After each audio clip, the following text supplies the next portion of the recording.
Hey, Changemakers. Welcome back to the podcast, Best Version of Myself.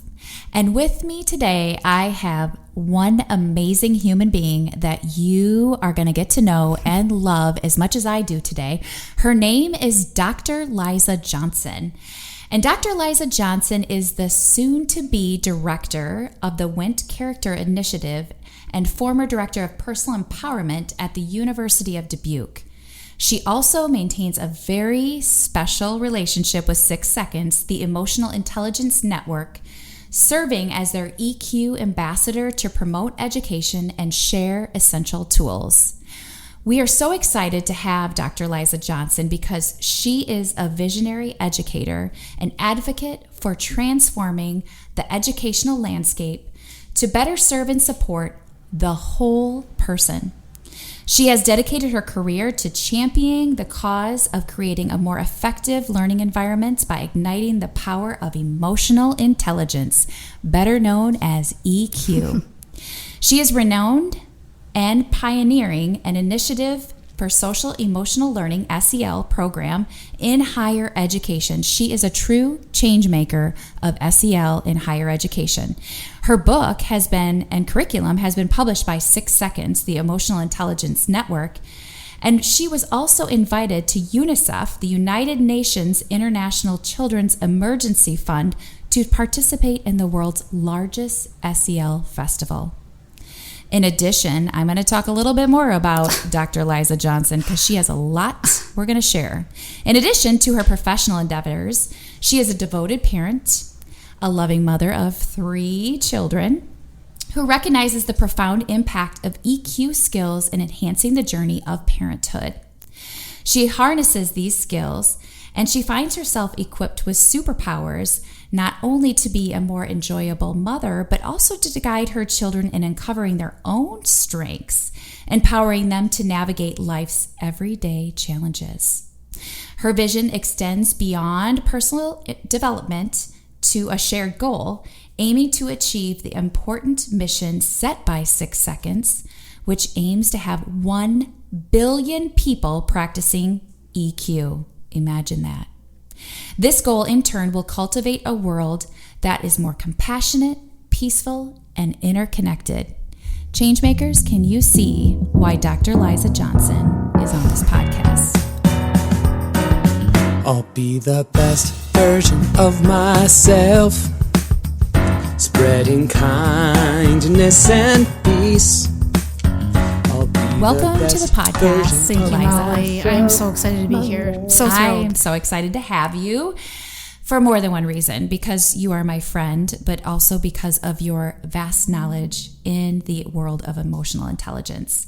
One of the most amazing reasons that I asked you to be here is because of your personal empowerment course that you talked about that has been published with 6 Seconds. So we're going to chat a little bit about that and your journey at the University of Dubuque, because you are a huge change maker there.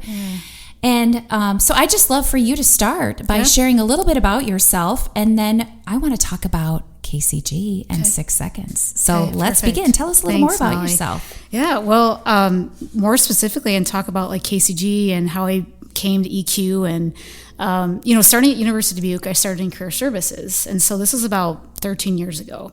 And I truly enjoyed my work in career services. I would meet with students and, what are you excited about? What are you passionate about? What do you want to do the rest of your life? And really having those cool conversations with students.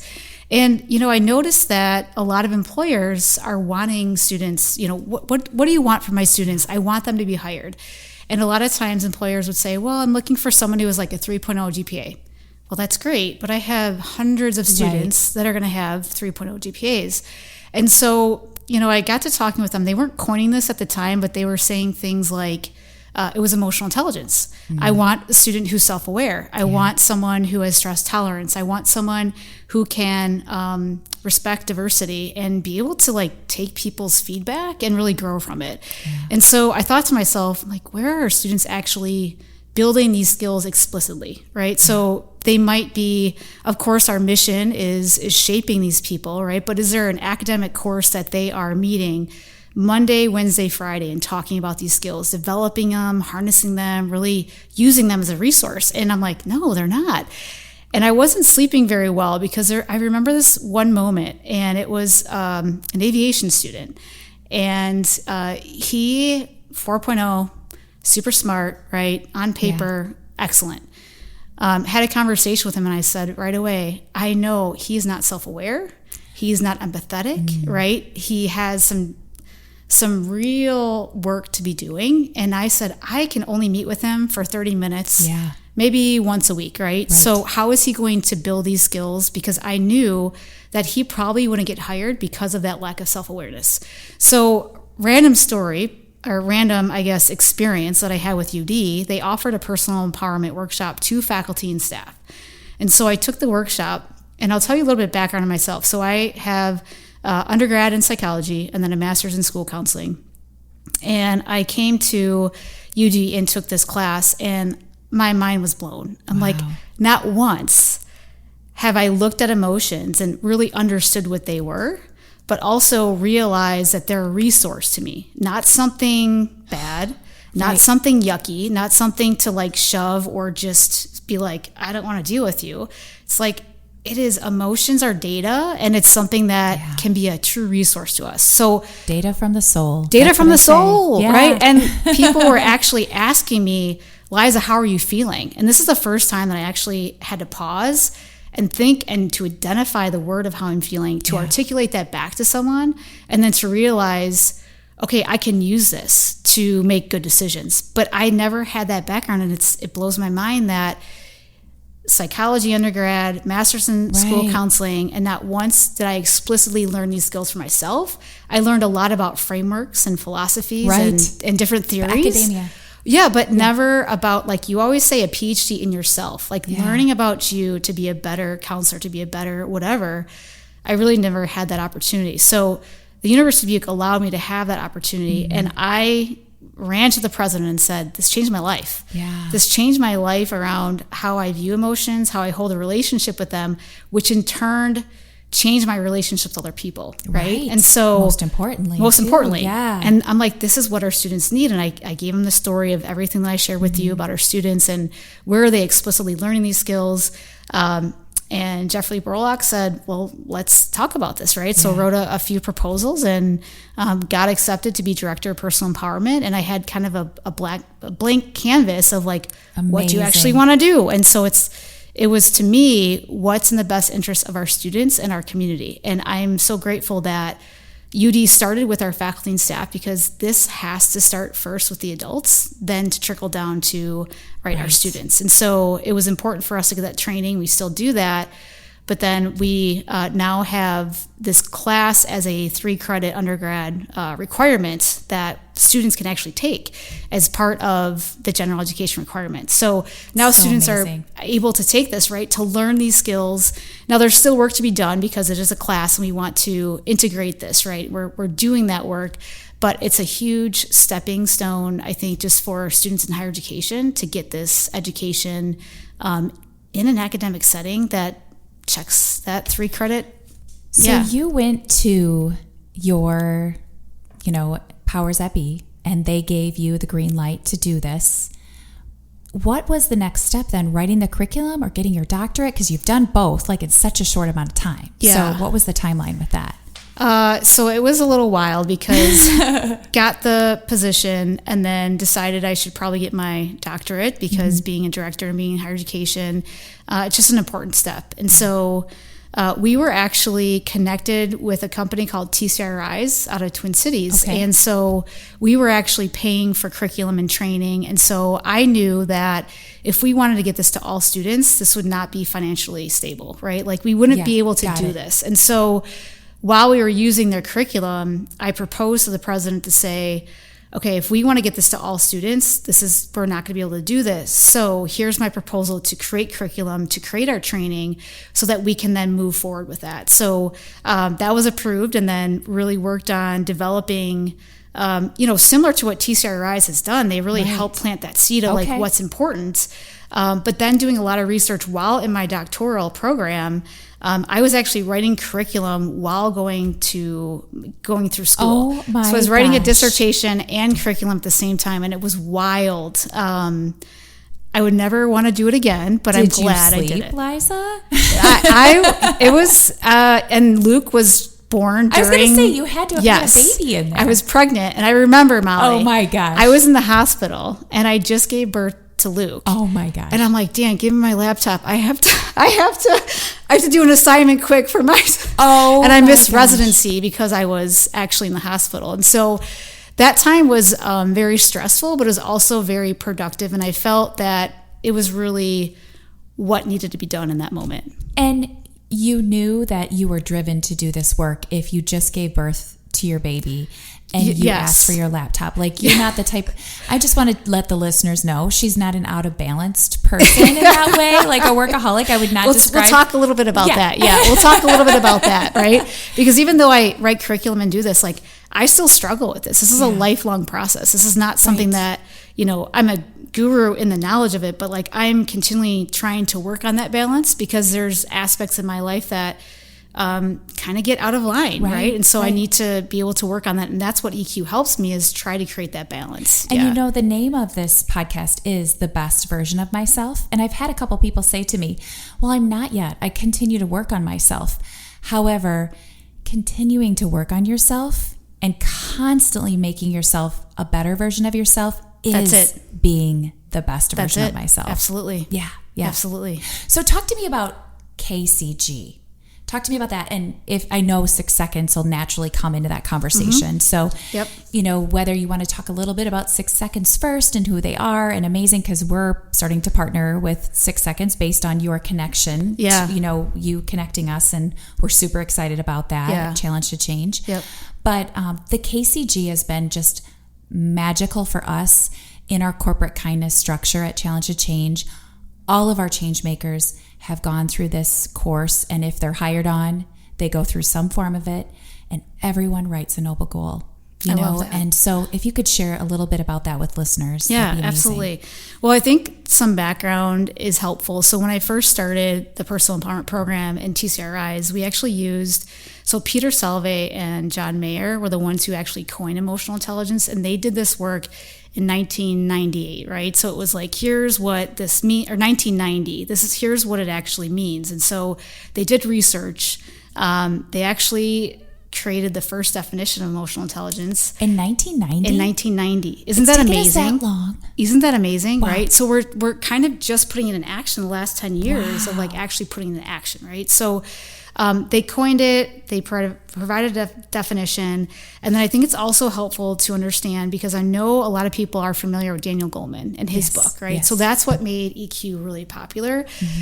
He wrote this book, and he actually picked up Peter and John's research from like this journal, and he was a reporter for New York Times and was like, oh my God, this is amazing, like I have to write about this.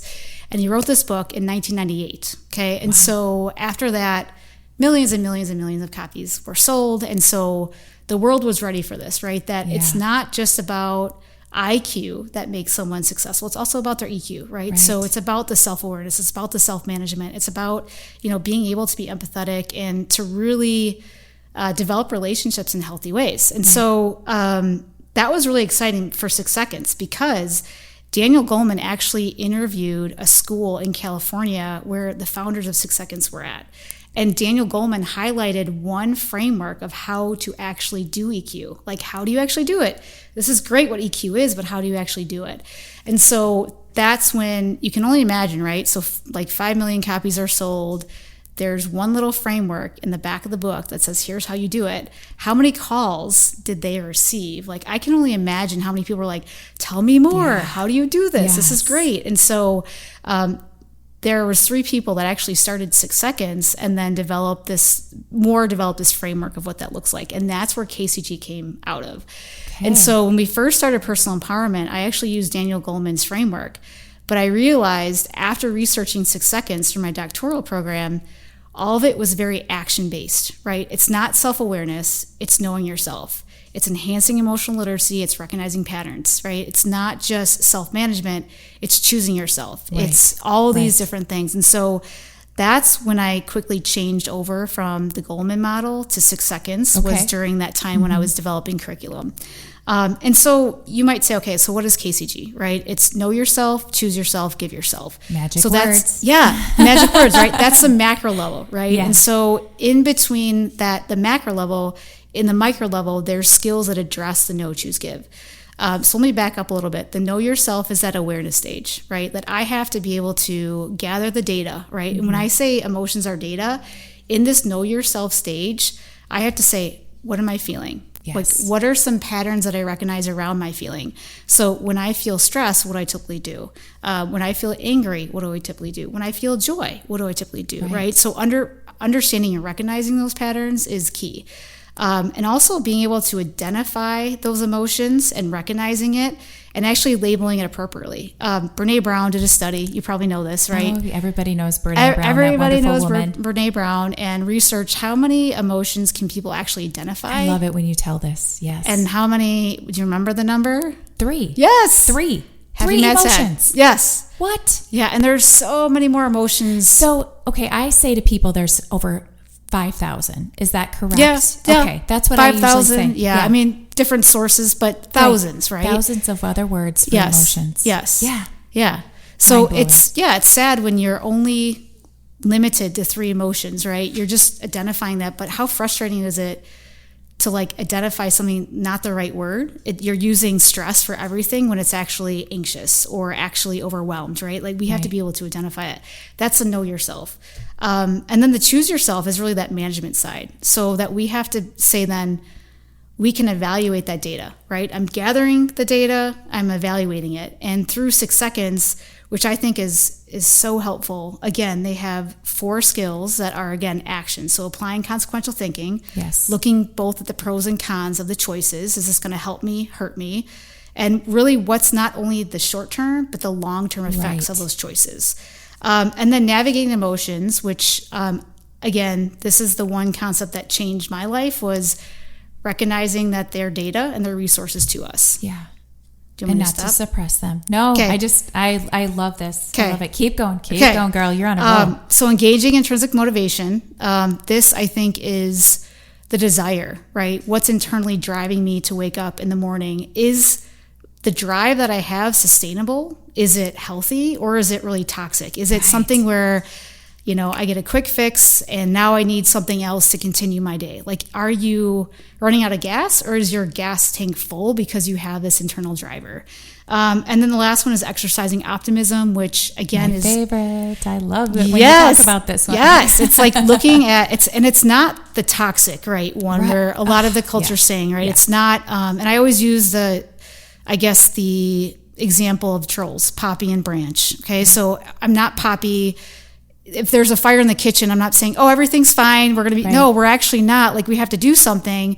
Or I'm not Branch, who is just like pessimistic all the time. Right. There's a balance there, right? And so that when hard things happen, then I can look at the situation and say, yeah, this sucks, but guess what? Like, I have a choice. I can respond in a way that there is maybe hope and possibility in this really bad situation. I might not see that yet, but I know that I can kind of move forward. Yes. Yeah. Yes. Yeah. Thanks for talking about that with optimism too, because I think that's an important thing to add, because it can be, like you said, toxic. Yeah. Yeah. Yep. Yeah. And the last one is give yourself. My favorite. But Wait, I said that for Kay, I think. Yes. It seals it all together, right? Yeah. It's just the go part. It's the self-direction. It's the relationship management. And it's really just honing in on your relationships, but also understanding like your own purpose, like your own sense of purpose, and also what it means to have relationships with others, managing that appropriately, right? And so the 2 skills that they identify is increasing empathy. And I think a lot of my training, empathy is not just trying to put yourself in someone else's shoes. It's more to it than that, right? It's actually feeling with the person. And it's the think, it's a feel, it's the act. Yes, I want to think about that cognitively, what it means to be like, but I also want to feel what that might look like.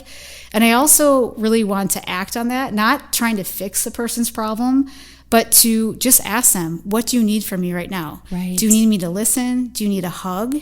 Do you need me to make you dinner and just leave it on your front porch? Like, what I want to help. And maybe it's nothing. Like, just let me know how I can help. Because if you don't have a desire to be with that person, to feel with that person, or even to like be compassionate to help that person, then you're not truly increasing the empathy in that situation. And then the last one is pursuing noble goals, which I know is your fave. Well, I think it all is, Liza. I keep saying my favorite, and then I'm like, wait, no, I like that better. But noble goal is really a driving force, and we're going to talk more about that. Yeah. But how it is your life's mission statement, and if things don't align, then it's not for you. Yep. You know, absolutely. And we found at Challenge to Change, as people write their noble goals, they find that they're better aligned in other places too, and that's okay, because we do want everybody to live their best life and aligned and feel that drive to get out of bed every morning and point outwardly and make the world around them better than they found it. Absolutely. Yeah. And to be honest, if I don't have a clear noble goal, if I don't have this purpose, it's going to be really hard for me to do all these skills. Right. It's really hard for me to increase empathy and apply consequential thinking and, engage intrinsic motivation, because I don't have that strong sense of purpose. Right. And so if I have that, this work is a lot easier than if I don't. And so that's why noble goal is so important, is for us to truly have that sense of purpose so that we can then be able to live this more authentically. So true. So true. So you know that I'm just a huge fan of your personal empowerment, 6 seconds of this work. And my favorite concept, I've taken this class. I should tell the listeners, I have taken this class, I don't know, lots maybe of times. 6 times, and I've taught it several times too as one of our continuing education classes, and use Liza's curriculum like a Bible. And so I do want to say that probably my favorite concept, and this is not going to surprise you, Liza, because you saw my eyes light up the first time I took this with our Power Minds group, but is the theater of life. That is my favorite concept, where we put the people in our lives in places in a theater where we're on stage, and we place them like cleaning the bathrooms, or maybe in the front row cheering us on, or maybe they're in the dressing room changing us. So where do you place people in your life? And everyone has a job, even if it's outside in the parking lot, parking cars.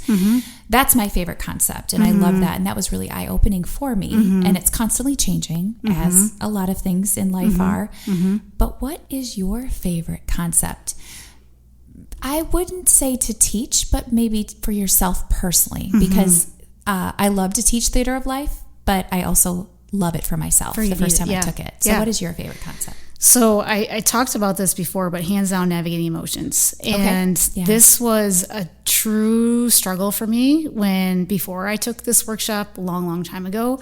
I would, pretty much hold my emotions in, and then I rage, right? And hold my emotions in. And it's like, that's not healthy. This is not. And so I didn't have the tools or resources or the education to do that. And so my, philosophy or my theory was, when I felt an emotion, when it was unpleasant, especially, I'd be like, I don't want to feel it. I don't want you. I'm confused by you. I don't know what's happening. Like, I'm just going to suppress it, or I'm going to ignore it, right? And so we know what happens when you suppress, ignore. What happens is like something happens, and then it's just like, blah. And I didn't like that about myself. When you shared that with me the first time, it surprised me, because I couldn't imagine I would identify as angry. I couldn't imagine you exploding. Yeah. I couldn't see it. Yeah, and it was exploding with people that I truly cared for. Okay. And it was mostly my husband, Dan, right? Poor guy. Poor guy. And I remember even in high school, I remember these moments where it was just not healthy. And and now that I have this education, I could look back and be like, I know exactly why that was happening. Like, I didn't know why that was happening. I didn't understand why that was happening.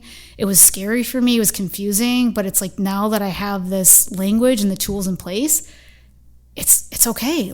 It's okay. And so, so hands down, navigating emotions. And, I also am grateful for 6 seconds, because they came up with this term self-science, right? Self-scientists. And that to me was like, whoa, right. Wait, say that again. And so it's when you feel an emotion, you are just very curious. And you're like, oh, that's interesting curiosity. Why are you here this morning? Or why are you? And so really identifying it, but digging into it and saying like, why are you here? What's the purpose? What's the source?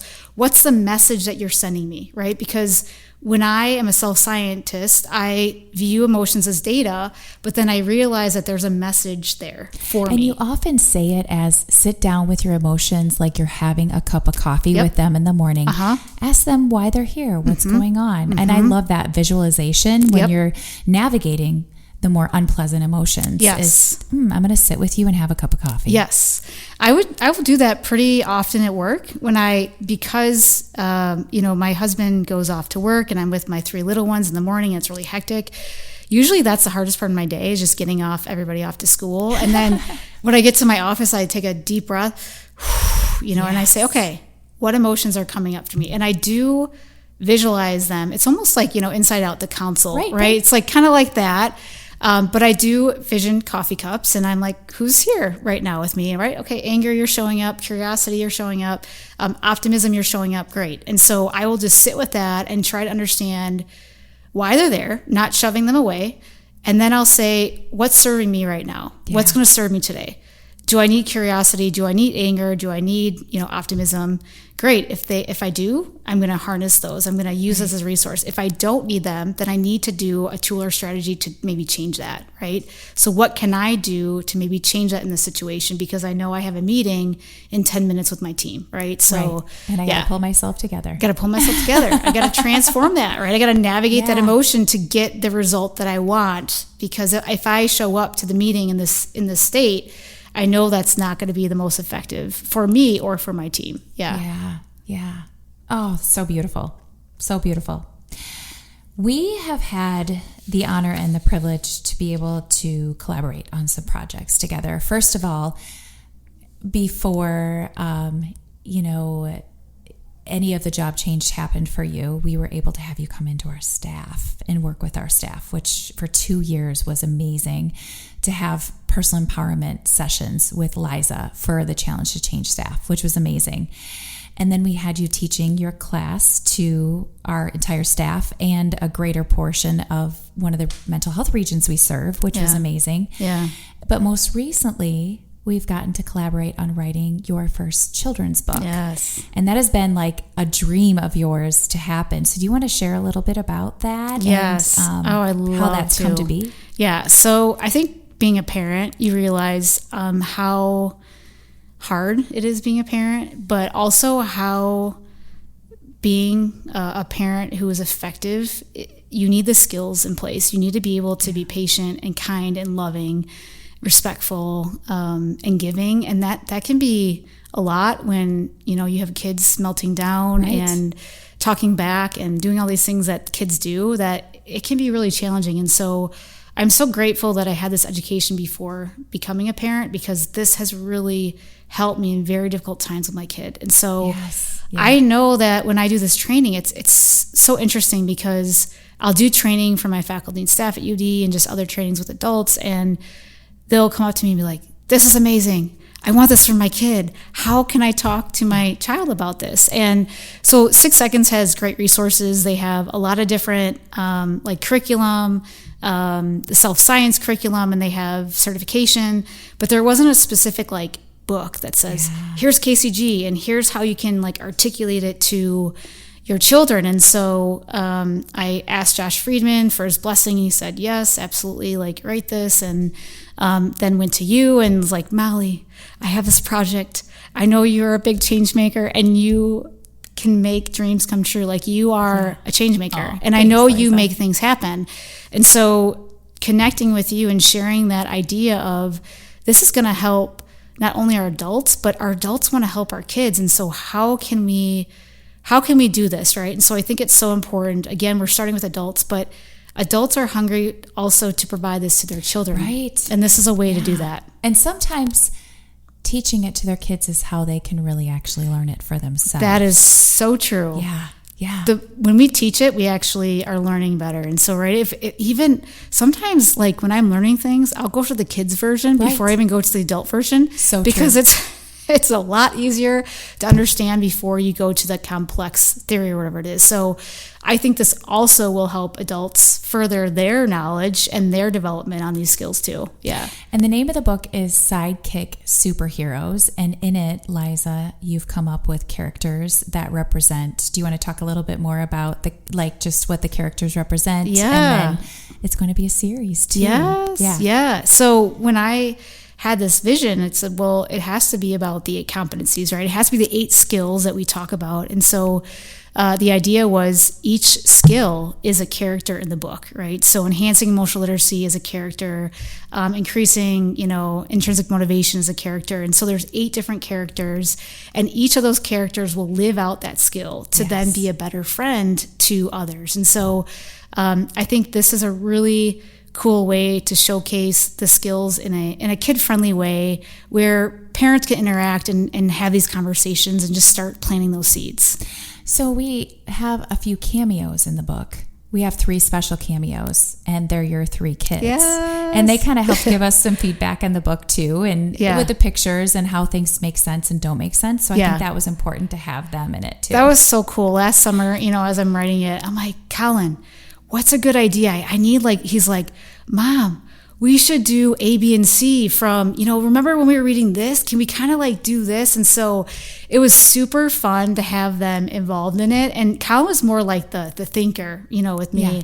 And Brooke and Luke were kind of like the designers. Well, Mom, what would this look like if, so that was really fun for me to invite them into creating this for me, but also for them to be a character in the book is super special as a mom. So fun, so cool. That. Yeah. Because the first book that I wrote, Sadie Loves Yoga, there was a picture in it with a little girl with red hair fighting with younger siblings that looked about the same age, a boy and a girl, aka twins. And, my kids, when I read it to them the first time after it was published, they were like, wait, Mom, is that us? And I'm like, yeah. Did they love that? Or they loved it. Did they? Oh. And they loved it. And it became part of every time I read the book and the school curriculums. It was, so fun. These are my children. And they're like, they just felt like they were connected. And they got to know a little something about you. Yeah. So I'm super excited when we launch this book this summer in our yoga art camps, our yoga and art camps, that you will be there for some of the Dubuque camps to share that and maybe talk about your 3 kids in the illustrations. Yeah. How cool is that to see a project actually come to life and to be part of that? It's so amazing. So I'm just grateful. I didn't say this, but grateful for you. Just as a person who, what's that saying? It's be the change that you want to see in the world. Yeah. That's exactly what you are. And it's so cool just to see all that you're doing, but that there's a purpose and a passion behind everything that you do. And so just excited to be connected with you on this project, because I know that I'm only one person, and when I surround myself with you, it's like you're like Oprah. You just everybody gets a car. This is, it's like I just feel like you're spreading it everywhere. And so for me, just to sit in my own little bubble, it's not as effective if I'm collaborating with you and challenge to change, because my goal, again, it goes back to the mission, is I want to spread this to everybody. This should be for everybody. And so you are making that happen. So just so grateful to your work, to your leadership, and what you're doing with Challenge to Change. Thank you, Liza. Yeah. And I have learned from you to be more like letting go of things and sharing it too, because of the partnership that we've had and just how gracious you are to work with. Yeah.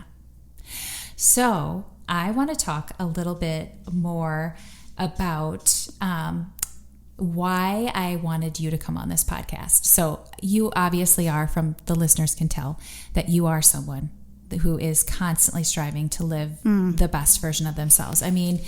You went for the job that you wanted. Like, you went out there and asked for it from Dr. Bullock at the University of Dubuque. You started your doctorate. You wrote the curriculum. And now you're in this new position that is going to just take you to the next level in your academic career. And you have this amazing relationship with 6 Seconds. And you wrote your children's book. How did you become so gritty? Like, what in you, like intrinsically or growing up, made you so gritty? Because grit is one of the things that you teach in your personal empowerment KCG class. That is a very important concept to me because I would consider myself gritty. But how did you become so gritty? Yeah. I'm fascinated by it. Yeah. With you. Yeah. Molly, thanks for that question. And kind of going back to what we talked about in the beginning, right? That I was in the hospital with, Luke, and I was really gritty, right? I think grit has served me really well in my life, but it also at times have really ransacked my relationships, right? And so I have to have this balance of grit is a very special skill that's a part of me, and I'll talk a little bit about that. But I know that because it's so strong, because I do feel like that is one skill that's very prominent in myself, I have to be aware of that to constantly kind of balance that, right? Okay. And so, and it's interesting because, I was thinking about this, and just this past weekend at my son's soccer tournament, we were talking about our background in sports. And I was a swimmer, and I started swimming when I was in middle school, and swam all the way to my end of college, my senior year of college. And so through that time, I never knew that. Yeah, that's super fun. Yeah, fact. Yeah. So I was a swimmer, athlete. Yeah. Well, it was. Well, let me talk about this. So It's kind of funny. So I got to college, and I went to Loras College, and my coach, Doug Collins, who's amazing. Oh my gosh, I love him. I love him. Yeah, shout out to Doug Collins. Yes. He's amazing. And his wife, Marie. Yes, his wife, Marie. Grade school. Oh, great people. She's so special. And so, I got to Loras, and Doug is so funny. He's like, well, you're not the fastest, so guess what I'm going to do? I'm going to put you swimming distance. And so I swam the mile, and the mile is 66 laps, right? And so through this time, like, swimming is super, super challenging. I think it's a great sport, but understanding that, I remember when I was in high school in the summers, I'd wake up at 4:30 in the morning, drive my bike to the outdoor pool, cold water, jump in and just swim lap after lap, not being able to talk to anybody, in your head for 3.5 hours, right? And so during this time, I only had a choice to talk to myself. That was my only friend, was me, right, for these 3.5 hours. And so if I was to talk to myself in a not so positive way or not gritty way, I'm not going to survive, right? So I had to be very kind with myself. I also had to be very gritty, suck it up, Liza, it's going to be cold, but you got to get through this. You can do this, right? You got this. And so I think, honestly, I really believe it was my swimming background that got me to the point of the grit that I had. Yes. It really shaped my mindset, and then I think it spilled into other areas of my life, and I still see that in my life today. Yeah. I love that. I did not know that about you. I don't know what I was expecting. I was not expecting that story, but I love that. Yeah. Oh, thanks for sharing that. Yeah. Because I feel like, everyone who has a lot of grit has a really strong compass inside of them, and I would definitely say you have a very strong compass inside of you. So thanks for sharing that story of swimming the mile on cold mornings. Thank you, Doug Collins, for putting me in the mile, right? So, everybody has heard me talk about on this podcast noble goal. It's one of the core 4 questions I ask. But in every one of our change makers forms a noble goal at Challenge to Change. Can you tell us more about noble goals and why it's important for any listener to develop it in their lives? And just give us a little education, a little tutorial on noble goal. Yeah. Well, I think just having a purpose in life is a big deal, right? If I don't have true purpose, then it's going to be really hard for me to get out of bed. It's going to be really hard for me to stay out of my ego. It's going to be really hard for me to continue on, right, with what I want to be doing. And so I think for us, we just have to understand what sparks our fire, what lights us up, what are we truly passionate about, what do we want to give back to the world, what do we want people to think about us when I know it sounds morbid, but when we pass away, what are we going to be known for? What's going to be that legacy that we kind of leave? And hopefully that continues on. And so I think I always use the example, because I teach college students, that it's a very simple idea that if I have 2 students who are in my class, one has a strong purpose of why they're in college, what they want to do with their major, what they want to do beyond life at UD, versus a student who still is kind of struggling, doesn't really have a strong sense of purpose. isn't getting like maybe guidance or has that support, you're going to see that coming out in their behavior, right? That one student who has purpose is going to show up probably in the front row. It's probably engaging in conversation, staying after to talk with the professor, interacting with students, getting involved on campus.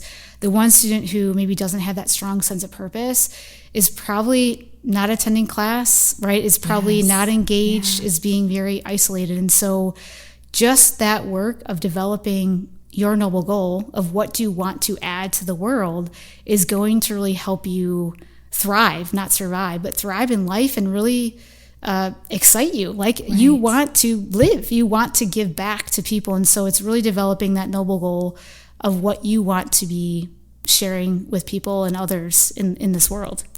And I always, when I talk about noble goal, love the visualization that it's something, like you have said so many times, it gets us out of bed in the morning and gets us excited about life.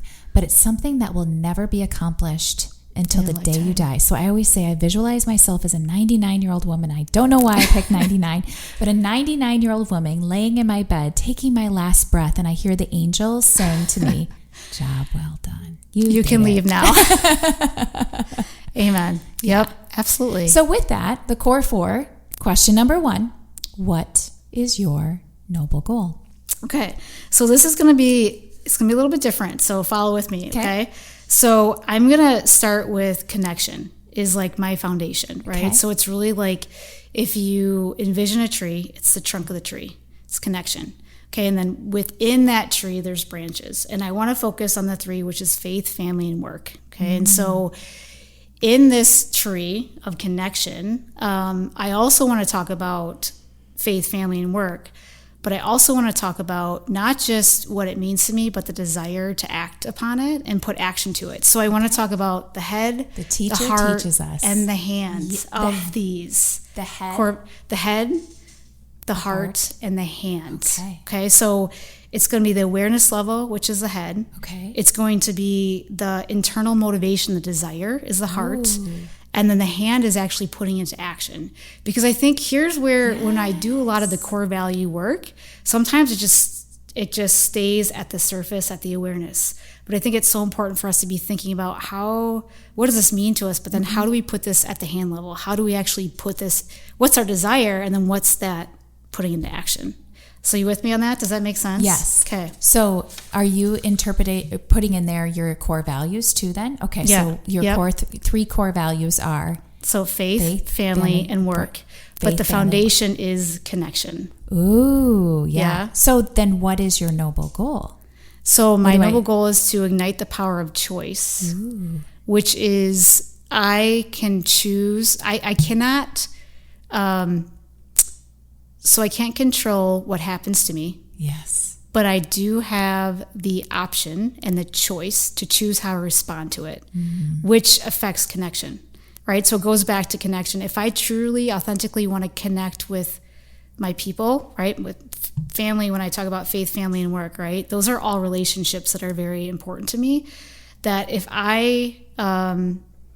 Again, what my struggle is navigating emotions, right? So I know that when I'm in difficult situations, I have the power of choice, that I can take a moment in this space to pause and consider how do I actually want to respond in this situation? If I respond this way, is that going to hurt that connection or is that going to help that connection? And so it's really that power of choice that I can respond, not control what's going to happen to me, but understand that I have a choice how I respond to that situation. Wow. Amazing. And have your noble goal probably has been honed over time, but have your core values always stayed those 3 or have they changed or adapted or shifted a little bit? Yeah. So I've always, it's always been connection, right? Yes. But what has changed with what I view connection, like what are the subgroups of connection has changed, right? Okay. So faith, family, and work, like actually before, it wasn't really aligned that way. It was more like work was first and then faith and then family. But it's like, wait, I need to get this aligned better, right? And so I think it's always been those things that have been values of myself, but they've maybe not been in the order that I actually wanted them. But connection has always been a huge core value of mine, to understand that in this life, what matters is relationships. It really is. And so if I can hone in on how I connect with people, that's going to make my life more fulfilling, and it's going to, I think, bring more joy to my life, right? And that's the ultimate goal in life, is to have more joy. Yeah. Oh, I love it. Yeah. Do you want me to talk about the head, heart, and hand level of each? Oh my gosh, please do. I think there's so much to learn from that. Please do. Okay. So, because it may help me a little more with my core, because I do feel like my core values, not that they change, but that they get richer every time. Absolutely. Like I dig a layer deeper. Like it's that word that I have, and then I'm like, no, but it's really this word underneath it. Yeah. And I think two experiences that we go through that will kind of shift or change, right? That because I experienced this is really actually I might change this a little bit just because of that situation that happened. But so faith, my really definition is connecting to God helps me navigate life's challenges and stressors in my life. So having that faith is huge for me. I always tell people it's EQ and it's faith. That's what helps me in my life, right? And so, when I look at it, the head level, right, the awareness, I understand the core beliefs about my faith, and I obviously continue to expand my knowledge in the area, right? That's kind of the awareness phase. But when I look at the heart level, it's really having a deep personal relationship with God, right? It's not just about knowing it, it's about having that relationship. And then I think the hand level, it's like, how are you putting that into action? So it's attending church on Sunday, it's going to Bible study, it's creating fellowship with other people, it's being an active member, right? So that's really how I see that core value working, if that makes sense. Right. Yeah. Right. Yeah. Oh, I love that. Yeah. I just feel like every time we have a conversation, I learn so much more about you and about EQ. It's like I get to take a class and have coffee with a friend at the same time. I love that. I love it. My third question of the core four is I was jumping ahead of myself. Who has been someone who has inspired you to be the best version of yourself? Who is that person for you? Yeah. And maybe it's more than one. Well, yeah, that's also complicated and long, but and that's okay. Yeah, we've got time.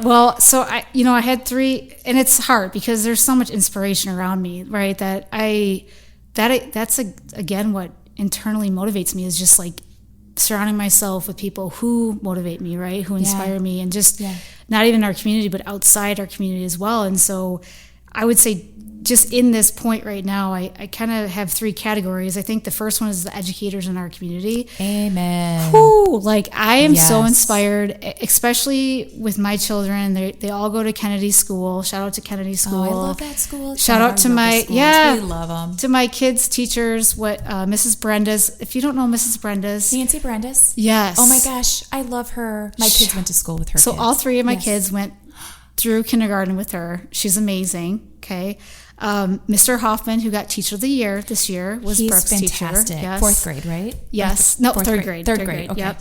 And then Mrs. Zell. So just shout out to all those teachers. But just in general, I'm just like, how are my kids coming to me being like, they're so fun and we're learning all these things. It's like, how do these people do it? Like, just all the stresses and demands that they have to go through.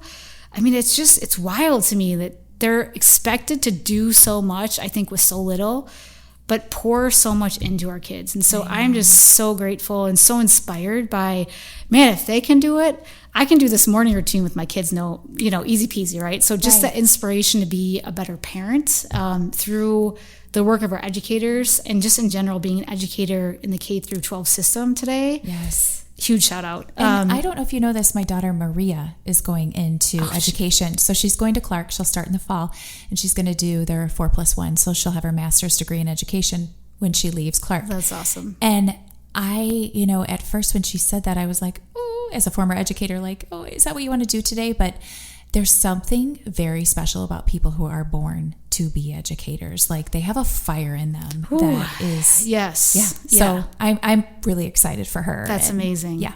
Oh, that's cool. That's cool. The other one is just women who empower women, right? So that's I'm so inspired by that, and I try to surround myself with those people, and just shout out to a Power Minds group, like talk a little bit about how you put us all together, because it was you that put our Power Minds group together. I think it was more Debbie Butler and Kristen Woodward who really started these conversations. Okay. So I think if I look back to it, Rick Fulmer, who is a lieutenant in Dubuque, actually introduced me to Kristen Woodward 2x2 and said, you two need to get together and start conversating. And she's like, this is great stuff. Like, can we learn about this? And so I think she connected with Debbie because Debbie was Brain Health Now and was in the schools and kind of wanted to learn that. And so we just started having conversations and brought in a lot of the nonprofit leaders that were doing this work. And so just shout out to that group. And so kind of took you guys through training and did all this wonderful work and formed a really special relationship at the end because it was during COVID. It was it was a special time. I mean, it was really something where I think these skills and these conversations need to be happen in this, during this very isolated time. I think it really brought us together. But the people, I just want to shout out to, of course, you, Channel to Change, Debbie Butler and Clara Capron from, Brain Health Now, Kristen Woodward-Vossen from 2x2, yes, Ann Funky, who's doing a lot of SEL mindfulness and self-care and is at UD. Gets to work with you. Yes, and is working with me in the Went Center. Whitney Sanger, Project Rooted, and then also Wendy Knight, Focus Forward. So just having those women in my life, understanding that we might not get together all the time, but if I ever need something or if I need inspiration, if I need help or whatever it is, I know I can call on any of you to be like, I'm here, I got you. That's huge. That's huge. Yeah.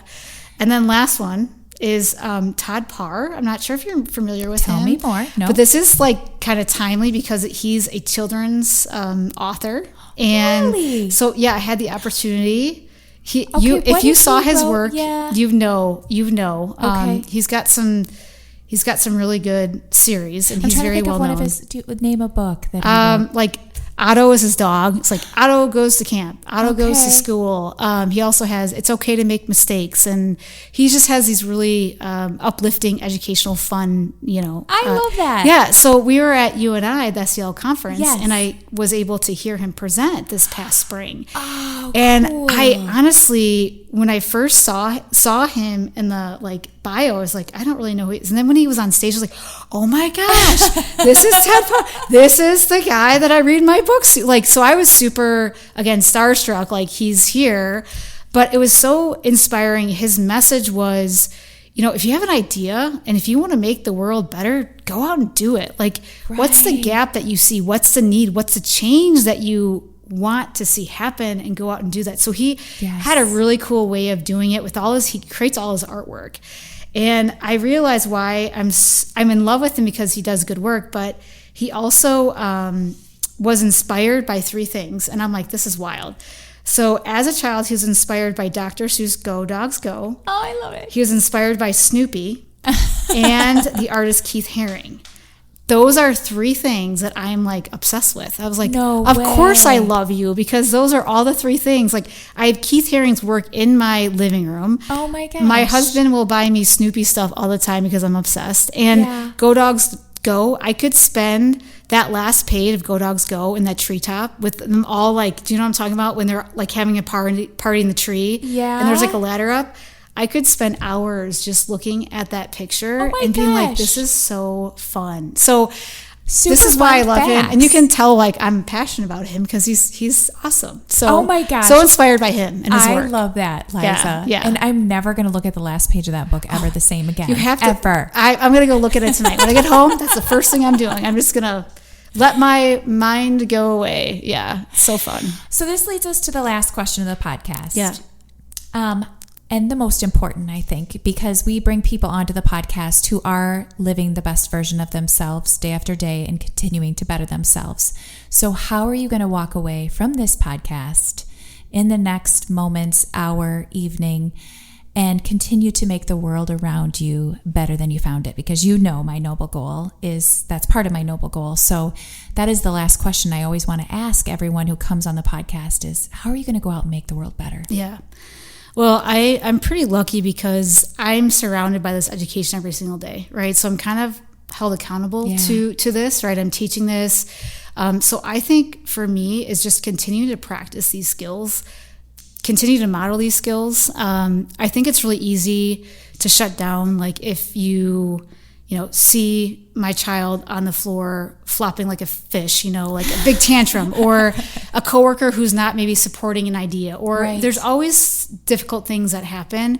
But I think for me, what I want to do is continue to model these skills and practice these skills to have better outcomes, to create healthy relationships around me. I think that's the biggest thing, is just being able to understand, like, I might not agree with you, but that's okay. Like, we can still have conversation around that. I can still respect that. And I still want to be able to, have that relationship. So I think for me, it's really about modeling it, practicing it, and really living it. Like, you don't ever want a teacher who teaches something and then doesn't live it out, right? So like, that's the worst. True. Like, that's so the worst. True. So true, Liza. So it's so important for me to, and that's my motivation, is really just to be able to teach it, but also live it out and to be authentic in what I'm doing. So that's really my motivation to continue this work, to make myself better. Because again, I'm not an expert in this, right? I'm taking day by day, and I might fall flat on my face one day, but because I'm doing this work, it's giving myself grace and saying, you know what, Liza, this was a really sucky day. What did you do really well? What did you do really wrong?